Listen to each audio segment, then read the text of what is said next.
Study point classes की videos देखने के लिए हमारे चैनल को सब्सक्राइब करें और बेल नोटिफिकेशन आइकॉन प्रेस करें।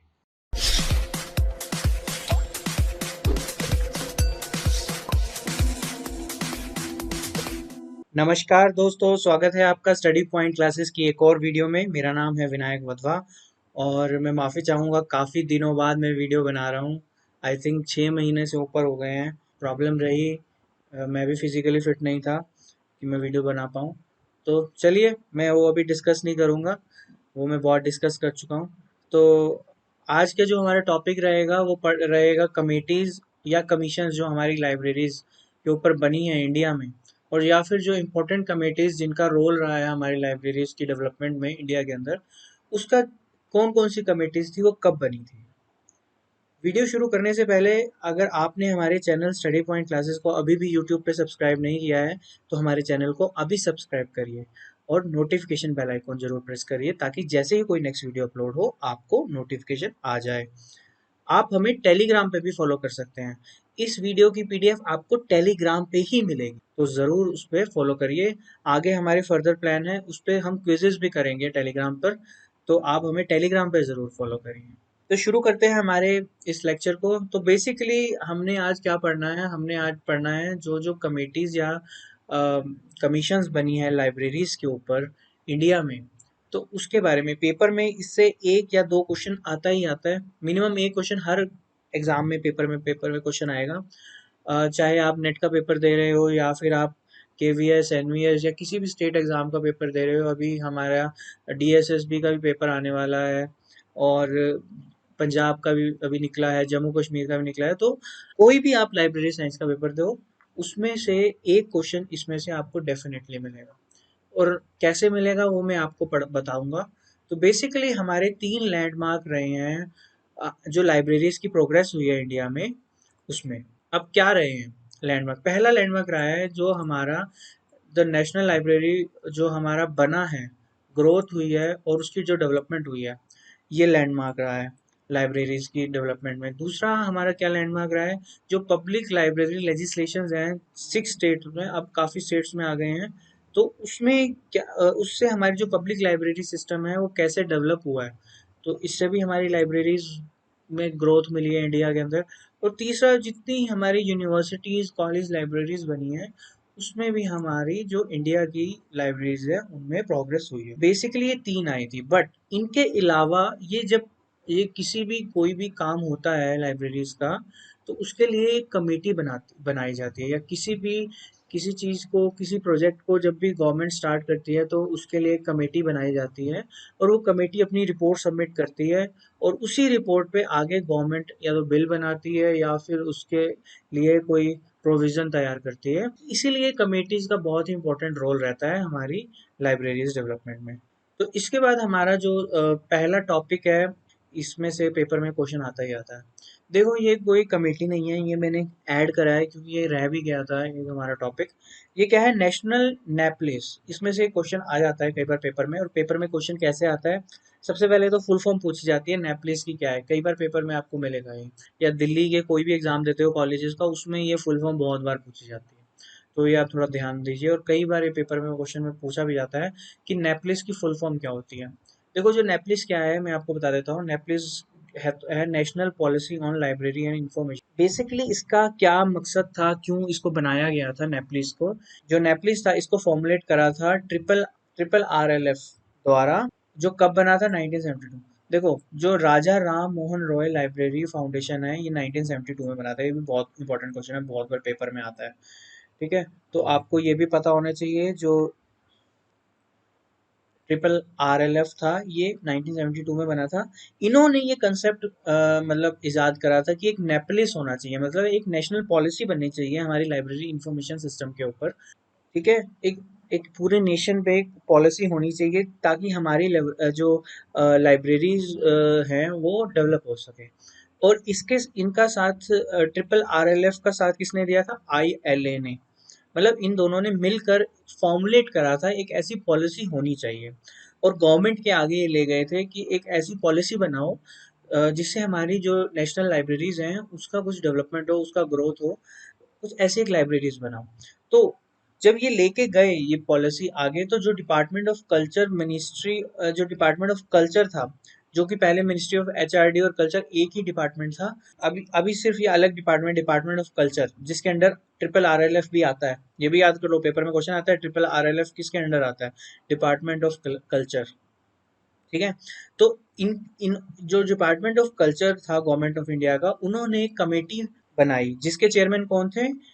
डीपी चट्टोपाध्याय। बहुत इंपॉर्टेंट क्वेश्चन है, नेपलिस के चेयरमैन कौन थे? पेपर में क्वेश्चन कैसे आएगा? पेपर में क्वेश्चन ये आता है कि नेपलिस के चेयरमैन कौन थे, आपको पता होना चाहिए डीपी चट्टोपाध्याय। और पेपर में कई बार ये भी क्वेश्चन आ जाता है कि ये कमेटी किसने फॉर्म करी थी, तो ये भी आपको पता होना चाहिए डिपार्टमेंट ऑफ कल्चर ने। ठीक है। तो जो ये कमेटी बनाई गई या अपॉइंट हुए ये कमेटी, ये कब बनी? 1985 में, अक्टूबर 1985 में कमेटी बनी थी। और इसके ऊपर जो ये सीनियर साइंस लाइब्रेरी के जो सीनियर लाइब्रेरी साइंटिस्ट थे और अदर जो स्पेशलिस्ट थे वो इस कमेटी में थे। और इस कमेटी के चेयरमैन कौन थे? डीपी चट्टोपाध्याय। ठीक है। तो नेपलिस के चेयरमैन थे डीपी चट्टोपाध्याय, थे जो इस कमेटी के चेयरमैन थे, जो अक्टूबर 1985 में बनी थी। और इस कमेटी ने अपनी जो असाइनमेंट था, जो ड्राफ्ट डॉक्यूमेंट एक सबमिट किया था गवर्नमेंट को, वो मई 31 मई 1986 को एक ड्राफ्ट डॉक्यूमेंट किया था, जो इन्होंने अपना पूरा कंप्लीट टास्क कर लिया था, वो मार्च 1988 में किया था। ठीक है। तो ये आपको पता होना चाहिए। पहली क्या आपको याद होना चाहिए, नेपलिस की फुल फॉर्म क्या होती है? ये नेपलिस फॉर्मुलेट किसने किया था? ट्रिपल आरएलएफ द्वारा। ट्रिपल आरएलएफ कब बनी थी? 1972 में बनी थी। ठीक है। ये हम ऑलरेडी डिस्कस कर चुके हैं, ट्रिपल आरएलएफ ऑलरेडी डिस्कस कर चुके हैं, आईएलए भी डिस्कस कर चुके हैं। अगर किसी ने हमारी ये वीडियो नहीं देखी है तो आप प्लेलिस्ट में जाके देख सकते हैं, मैं नीचे आपको डिस्क्रिप्शन में इसका लिंक भी दे दूंगा, आप वहाँ पे आप ये देख लेना। ठीक है। और जो जब ये इसके लिए डिपार्टमेंट कल्चर ने एक कमेटी बनाई जिसके जो चेयरमैन थे डीपी चट्टोपाध्याय थे। और कब कब बनी कमेटी? अक्टूबर 1985 में। ये भी कई बार डेट आ जाती है। और इन्होंने जो अपनी ड्राफ्ट डॉक्यूमेंट सबमिट किया था 86 में किया था, और 1988 में इन्होंने अपनी कमेटी ने अपना कंप्लीट टास्क कर लिया था और अपनी रिपोर्ट सबमिट कर दी थी। देखो, जो ड्राफ्ट रिपोर्ट करी थी 86 में करी थी, बट जो कंप्लीट रिपोर्ट सबमिट करी थी वो 1988 में करी थी। हालांकि इस पॉलिसी को गवर्नमेंट ने अडॉप्ट नहीं किया, ये बहुत इंपॉर्टेंट पॉइंट है, ये याद कर लो। जो नेपलिस पॉलिसी थी इसको गवर्नमेंट ने अडॉप्ट नहीं किया ऑफिशियली, बट इसको एक तरह से suggestive model of development of libraries के लिए रखा जाता है, या इसको अभी भी दिया जाता है। जो जो इम्पोर्टेंट चीज़ें मैं बता चुका हूँ, ट्रिपल आरएलएफ ने फॉर्मुलेट किया था, और जो इसके कमेटी के चेयरमैन थे वो डीपी चट्टोपाध्याय थे। तो नेक्स्ट इसके बाद जो हमारा अगला पहली कमीशन है, हम इसको सीरियल वाइज चलेंगे, ईयर सीरियल वाइज। तो जो नेक्स्ट हमारा टॉपिक है वो है, सबसे पहली कमीशन थी वो बनी थी हंटर कमीशन। आपको बेसिकली तीन चीज़ें याद करनी है कोई भी कमीशन में। पहली तो ये याद करनी है ये कब आई थी, ये किसने बनाई थी, और इसका पर्पस क्या था। बेसिकली ये तीन चीज़ें हमें हर कमीशन में याद करनी है। तो जो सबसे पहली हंटर कमीशन थी ये ब्रिटिश पीरियड में बनी थी, और ये 1882 में बनी थी ब्रिटिश पीरियड में। ठीक है। और ये किस लिए बनाई गई थी? इम्प्रूवमेंट ऑफ लाइब्रेरीज को देखते हुए बनाई गई थी। इस कमीशन ने ये रिपोर्ट दी थी कि जो स्टूडेंट्स हैं उनका इंटरेस्ट अपनी जो कोर्स का सिलेबस की बुक्स है उसमें ज़्यादा इंटरेस्ट है as compare to general knowledge. तो इसलिए इस कमेटी ने ये सजेस्ट किया था कि हर स्कूल में, कॉलेज में एक लाइब्रेरी होनी चाहिए, ताकि वो अपने कोर्स का सिलेबस या अपने फील्ड से रिलेटेड सिलेबस पढ़ सके। तो इस कमीशन ने ये रिपोर्ट दी थी। ठीक है। ये बहुत ही जो सबसे पहली वो रिपोर्ट आई थी, कमीशन बनी थी, उनमें से है। पेपर में कई बार क्वेश्चन आ जाता है। एक चीज़ और याद रखिए, जो हमारा नेट का पेपर 1 है उसमें जो हायर स्टडीज एक चैप्टर है, जो यूनिट है, उसमें भी कमीशंस हम पढ़ते हैं। तो ये उससे रिलेटेड, उसमें भी कई बार पेपर 1 में भी क्वेश्चन आ सकता है इस कमीशन में से। तो आप इसको देख लीजिए, डबल इम्पोर्टेंट हो गया है नेट वालों के लिए। तो इसके बाद जो नेक्स्ट जो कमीशन बनी थी, इंडियन यूनिवर्सिटी कमीशन 1902 में, 1902 में जो अगली कमीशन बनी थी इंडियन यूनिवर्सिटी कमीशन, ये ये किन्होंने बनाई थी? ये जो लॉर्ड कर्जन थे, आपको पता है लॉर्ड कर्जन का क्या इंपॉर्टेंट रोल रहा है हमारी नेशनल लाइब्रेरी ऑफ इंडिया बनाने में। ठीक है। तो अगर किसी ने वो भी हमारी वीडियो नहीं देखी है तो वो भी आप जाके देख सकते हैं कि जो नेशनल लाइब्रेरी ऑफ इंडिया है वो कैसे बनी, उसका क्या हिस्ट्री रही है। मैंने बहुत ही स्टेप बाय स्टेप समझाया हुआ है, तो आप वो वीडियो भी जाके देख सकते हैं। नेशनल लाइब्रेरी ऑफ इंडिया आप सर्च करोगे स्टडी पॉइंट क्लासेस तो आपको वो दिख जाएगी। ठीक है, तो इन्होंने सबसे पहले ये कमीशन बनाई थी 1902 में, जो कि किसके लिए थी, जो एकेडमिक लाइब्रेरीज है उसको लेकर बनाई गई थी ये कमीशन। और इस कमीशन ने ये फोर्स किया था कि जो पब्लिक लाइब्रेरीज हैं इंडिया में या कंट्री में हमारी, उसका कैसे प्रोग्रेस करना है और कैसे डेवलपमेंट करनी है। तो जो इंडियन यूनिवर्सिटी कमीशन थी ये 1902 में बनी थी, और इसको किन्होंने सेटअप किया था, जो लॉर्ड कर्जन उस टाइम के जो वाइस रॉय थे, उन्होंने सेटअप किया था। इसके बाद जो नेक्स्ट कमीशन बनी थी, सैडलर कमीशन 1917 में आई थी, सैडलर कमीशन। ये इसका बहुत इंपॉर्टेंट रोल क्या रहा है। इस कमीशन ने ये कहा था, the commission recognise library is the necessary organ of the university. किसी भी यूनिवर्सिटी की बहुत ही नेसेसरी ऑर्गन क्या होती है, लाइब्रेरी होती है। और इस कमीशन ये 1917 में आई थी, और इसने ये रिकमेंड किया था, जो लाइब्रेरियन है वो प्रोफेसर से कम नहीं है किसी भी केस में। ठीक है, और उनको equivalent, they should be equally treated equivalent to the professor in term of rank, scale, post, service etcetera. मतलब कि जितनी आप प्रोफेसर को मानते हैं ज़रूरी है यूनिवर्सिटी में, उतने ही इम्पोर्टेंट या उसी के इक्विवेलेंट लाइब्रेरियंस भी होते हैं, और उनको इक्वली ही ट्रीट करना चाहिए उनके रैंक के, मतलब उनको बिल्कुल इक्वल रैंक देना चाहिए प्रोफेसर और लाइब्रेरियंस को। उनका स्केल सेम होना चाहिए, उनकी पोस्ट सेम होनी चाहिए, उनकी जो सर्विस बेनिफिट्स होते हैं वो बिल्कुल सेम होने चाहिए। ये इस कमीशन ने सजेस्ट किया था 1917 में। ये इंपॉर्टेंट है, ये आप याद कर लीजिए 1917 में। बेसिकली आपने ईयर्स याद करने हैं, इतना कुछ, इतना इसमें मुश्किल नहीं है, बहुत ही इम्पोर्टेंट है ये। जो नेक्स्ट नेक्स्ट कमीशन है वो है Radha Krishnan committee 1948।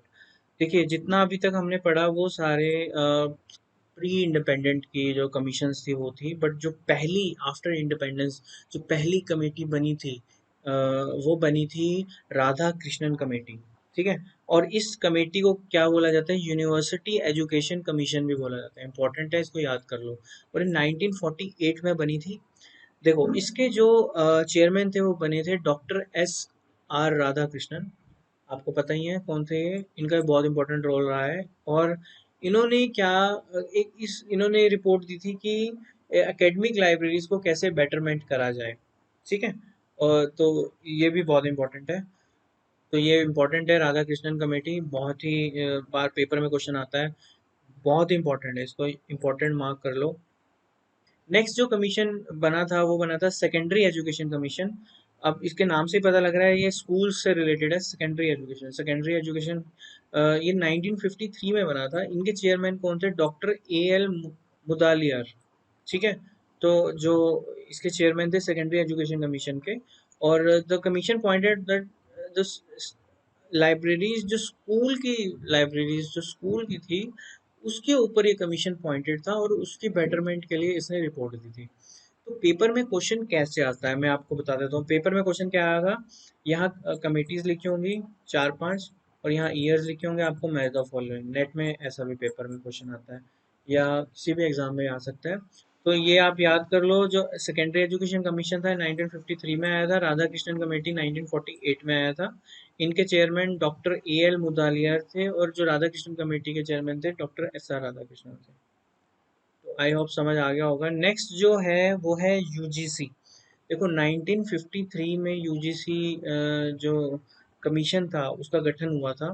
The development of, जो जितना भी डेवलपमेंट हुआ है हमारा एजुकेशन में इंडिया के अंदर, वो किसके बाद हुआ है, after the development of UGC 1953। ये आपको पता ही है यूजीसी कितनी बड़ी ऑर्गेनाइजेशन है, कितनी बड़ी कमीशन है, जितनी भी हमारी यूनिवर्सिटीज़ हैं इंडिया में उनको कैसे फंड करती है, उनको कैसे हेल्प करती है। तो यूजीसी का बहुत इंपॉर्टेंट रोल रहा है एजुकेशन, फील्ड ऑफ एजुकेशन के अंदर हमारे इंडिया में। तो जो सबसे पहली जो यूजीसी बनी थी, कब बनी थी, ये भी बहुत बार पेपर में, अनगिनत टाइम पेपर में क्वेश्चन आता है, 1953 में। ठीक है, अब यूजीसी जो पहली, जब यूजीसी बन गई थी 1956 में, आई थिंक ये फंक्शनल हो गई थी। और 1953 में कमीशन बैठी थी। बट जब 19 सबसे पहली जो कमेटी बनाई गई थी यूजीसी द्वारा लाइब्रेरी के लिए, वो बनाई थी यूजीसी लाइब्रेरी कमेटी, या फिर रंगानाथन कमेटी भी उसको बोलते हैं। और वो कब बनी थी? 1957 में। बहुत इंपॉर्टेंट है। इसके चेयरमैन कौन थे? Doctor S R Ranganathan. ये भी बहुत बार पेपर में आता है, ठीक है। और ये कब बनी थी? 1957 में बनी थी, और 1959 में इस कमीशन ने अपनी रिपोर्ट दी थी। जो कि रिपोर्ट क्या जो पब्लिश करी थी report university and college libraries के ऊपर, कि जो हमारी यूनिवर्सिटी और कॉलेज लाइब्रेरीज का क्या स्टेटस है और उसको बेटरमेंट के लिए क्या करा जा सकता है, और क्या क्या रिकमेंडेशन दी थी।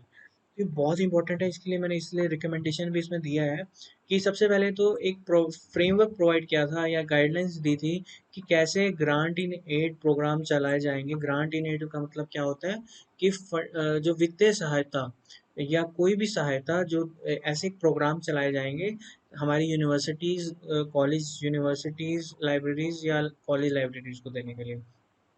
लाइब्रेरी फाइनेंस मतलब लाइब्रेरी को जो फाइनेंस करा जाएगा वो कैसे करा जाएगा, कैसे सैलरी, क्या सैलरी रहेगी लाइब्रेरी प्रोफेशनल्स की, क्या स्टेटस रहेगा, क्या कैसे उनकी रिक्रूटमेंट होगी, स्टाफ स्ट्रेंथ क्या होनी चाहिए एक कॉलेज में, किसी स्ट्रेंथ के कॉलेज में कितना स्टाफ होना चाहिए लाइब्रेरी का, क्या ब्लूप्रिंट होगा हमारा यूनिवर्सिटी लाइब्रेरीज की डेवलपमेंट में। तो ये एक बहुत इम्पोर्टेंट एक कमेटी बैठी थी, यूजीसी लाइब्रेरी कमेटी 1957 में, जिसके हेड कौन थे? Doctor S R Ranganathan. तो बहुत इंपॉर्टेंट है, इसको भी याद कर लो, पेपर में बहुत बार क्वेश्चन आता है। इसमें से आपको एक क्वेश्चन 100% मिलेगा हर पेपर में। जिस जिस पेपर में 100 क्वेश्चन आएंगे ना लाइब्रेरी साइंस के, उसमें एक क्वेश्चन ये पक्का आपको मिलेगा। तो एक नंबर आप सोच लो, आज पक्का करके जा रहे हैं।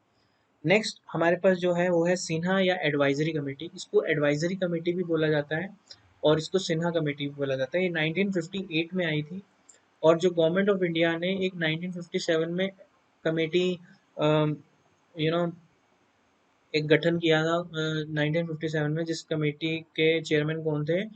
डॉक्टर के पी सिन्हा। ये भी बहुत इंपॉर्टेंट है, बहुत इंपॉर्टेंट है। आखिरी की जो तीन मैंने आपको, राधा कृष्णन सेकेंडरी एजुकेशन, और उसके बाद रंगानाथन कमेटी, और अब ये सिन्हा कमेटी, बहुत है। बहुत बार एक क्वेश्चन 5 में से तो 90% आ ही जाता है। तो डॉक्टर डॉक्टर के पी सिन्हा थे, ये एडवाइजरी कमेटी के चेयरमैन थे। 1957 में ये कमेटी बनी थी, और इस कमेटी जो एंड हुआ था, जो रिपोर्ट इसने दी थी 1958 में दी थी, ठीक है। तो जो इसमें इसमें क्या था कि अ, इसमें ये बोला गया था कि जो फाइनेंशियल ग्रांट दी जानी चाहिए गवर्नमेंट द्वारा लाइब्रेरीज को, ताकि वो बुक्स परचेज कर सकें। इसके बाद जो नेक्स्ट हमारी कमेटी है वो है जो कोठारी कमीशन। 1964 में आया था कोठारी कमीशन। तो नाम से ही पता लग रहा है, डॉक्टर डी एस कोठारी जो उसके चेयरमैन थे 1964 से 1966 तक इस कमीशन का काम रहा था। तो जो बेसिकली ये हायर एजुकेशन के लिए, जो हमारी कॉलेज एजुकेशन या यूनिवर्सिटी एजुकेशन में नेशनल डेवलपमेंट कैसे हो लाइब्रेरीज का हायर एजुकेशन में, उस पे इसकी एजुकेशन कमीशन की रिपोर्ट थी। तो इन्होंने ये बोला था कि जो यूनिवर्सिटी है, हर बच्चे के ऊपर कम से कम जो लाइब्रेरी के अंदर 25 रुपये खर्च होने चाहिए हर स्टूडेंट में, किसी भी कॉलेज या यूनिवर्सिटी में, और 500 रुपये एक टीचर पे खर्च होने चाहिए, ठीक है। तो एक्सपेंड होना चाहिए ताकि उनकी डेवलपमेंट हो। तो बेसिकली ये इसका मेन पॉइंट था इस कमीशन का। और ये हायर एजुकेशन के लिए थी कमीशन। कई बार पेपर में आ जाता है कोठारी कमीशन किसके लिए थे? Secondary education, higher education, special libraries. तो ये हायर एजुकेशन की जो लाइब्रेरीज थी उसके लिए ये कमीशन इम्पोर्टेंट थी। और जो इसके चेयरमैन थे वो थे डॉक्टर डी एस कोठारी। तो मैं आपको वही बता रहा हूँ, मैंने बेसिकली इसमें वही 3-4 चीज़ें ही ली हैं। ये तो कब बनी थी, और इसके चेयरमैन कौन थे, इसको कमीशन का नाम क्या बोला जाता है, या बेसिकली क्या था इसके अंदर, ठीक है। तो नेक्स्ट जो इसके बाद हमारे नेक्स्ट है इसके बाद न्यू एजुकेशन पॉलिसी। अब देखो, ये आप किसी बुक में नहीं मिलेगा। देखो, जो सबसे न्यू एजुकेशन पॉलिसी लागू हुई है वो हुई है 2020 में, अभी रिसेंटली, पिछले साल जो लागू हुई है न्यू एजुकेशन पॉलिसी लागू हुई है। और वो कब लागू हुई है? 34 साल बाद लागू हुई है। पहली जो एजुकेशन पॉलिसी आई थी जो नेशनल एजुकेशन पॉलिसी 1986 वाली चल रही थी। तो ये एक नई एजुकेशन पॉलिसी आई है, इसमें भी काफ़ी लाइब्रेरीज़ को लेके बोला गया है कैसे डेवलपमेंट होगी हमारी लाइब्रेरीज़ की। इसके लिए मैं आपको डिटेल में एक अलग वीडियो बनाऊंगा कि जो न्यू एजुकेशन पॉलिसी का क्या इफ़ेक्ट रहा है हमारी लाइब्रेरीज़ पे। तो मैं ये अलग वीडियो बनाऊंगा, उसमें हम डिस्कस करेंगे कि न्यू एजुकेशन पॉलिसी में हमारे लाइब्रेरीज डेवलपमेंट कैसी होगी, क्या गवर्नमेंट का विज़न है इस एजुकेशन पॉलिसी में और क्या रहेगा। तो बेसिकली एक इम्पॉर्टेंट जो इसमें रहा है, जो फोकस रहा है न्यू एजुकेशन पॉलिसी का, वो अफोर्डेबिलिटी पे रहा है, इक्विटी पे रहा है, क्वालिटी पे रहा है और अकाउंटेबिलिटी पे रहा है। ठीक है, ये 4 पिलर्स हैं, ये आप याद कर लीजिए, पेपर में क्वेश्चन आ सकता है नेट के रिगार्डिंग, ये बहुत इंपॉर्टेंट है। अगर आप नेट की तैयारी करें, जो न्यू एजुकेशन पॉलिसी है उसके फाउंडेशन के 4 पिलर्स कौन कौन से हैं। तो पहला पिलर हमारा है अफोर्डेबिलिटी, दूसरा है इक्विटी, तीसरा हमारा क्वालिटी है, उसके बाद फिर अकाउंटेबिलिटी है। ठीक है, इसके बाद जो इसमें एक चीज़ और बोली गई है न्यू एजुकेशन पॉलिसी में, the national book promotion policy. एक ये policy, national book promotion policy भी जो फॉर्मुलेट हुई है ताकि ज़्यादा से ज़्यादा एक्सेसिबिलिटी या अवेलेबिलिटी जो लर्निंग मटेरियल की वो आ जाए, वो भी न्यू एजुकेशन पॉलिसी में इसके ऊपर बहुत फोकस करा गया है। ये आप याद कर लीजिए, नेशनल बुक प्रमोशन पॉलिसी में। तो इसको हम डिटेल में फिर किसी वीडियो में पढ़ेंगे न्यू एजुकेशन पॉलिसी। हालांकि ये अभी हमारे सिलेबस में नहीं है, बट आपको पता होना चाहिए। ठीक है, करंट टॉपिक्स हमारे जो लाइब्रेरीज के वो भी आपको पता होने चाहिए। तो आपको ये ज़रूर पता होना चाहिए जो न्यू एजुकेशन पॉलिसी थी वो हमारी 2020 में आई है, और पहली जो एजुकेशन पॉलिसी थी वो कब आई थी, 1986 में आई थी। अब किसी पेपर में सीधा ये भी आ सकता है 2020 ना हो, 1986 ऑप्शन में, तो आपने 1986 लिखाना होगा, क्योंकि कई बार एग्जामिनर पुराना क्वेश्चन भी उठा लेता है। तो इसलिए आपको ये पता होना चाहिए कि पुरानी एजुकेशन पॉलिसी 1986 के बाद 34 ईयर्स के बाद अब नई जो एजुकेशन पॉलिसी है 2020 में आई। तो अभी इस वीडियो में इतना ही। आपको ये वीडियो हमारी कैसी लगी? अगर आपको हमारी वीडियो पसंद आई है तो हमारी वीडियो को लाइक ज़रूर करिए, और अगर आपको मेरा लेक्चर दिया हुआ पसंद आया है तो मुझे आप इंस्टाग्राम पे भी फॉलो कर सकते हैं। उसकी जो इंस्टाग्राम हैंडल आईडी है विनायक ओरिजिनल्स, आप जाके मुझे फॉलो कर सकते हैं। और अगर आपको हमारा ये चैनल पसंद आया है तो हमारे चैनल को अभी यूट्यूब पे सब्सक्राइब कर लीजिए, क्योंकि बहुत सारे बच्चे हैं जो वीडियो तो देखते हैं बट हमारे चैनल को सब्सक्राइब नहीं करते हैं। तो आप लोगों से एक ज़रूर मेरी रिक्वेस्ट है, देखिए हम किसी से कोई भी फीस नहीं लेते हैं एक्स्ट्रा, बिल्कुल डिटेल में लेक्चर समझाते हैं। तो आप सिर्फ हमारे चैनल को सब्सक्राइब करिए, और कोई भी एडवर्टीजमेंट आती है तो मेक श्योर करिए वो आप पूरी एडवर्टीजमेंट देखें, ताकि हमें थोड़ा सा फाइनेंशियली वहाँ से, सिर्फ यूट्यूब से हमें फाइनेंशियली गेन हो सके, क्योंकि हम बच्चों से कोई भी फाइनेंशियली गेन नहीं लेना चाहते हैं। तो आई होप आप लोगों को समझ आया होगा वीडियो। अगर आपको वीडियो पसंद आई है तो हमें कमेंट बॉक्स में ज़रूर बताइए आपको वीडियो में क्या पसंद आया है। तो मिलते हैं नेक्स्ट वीडियो में।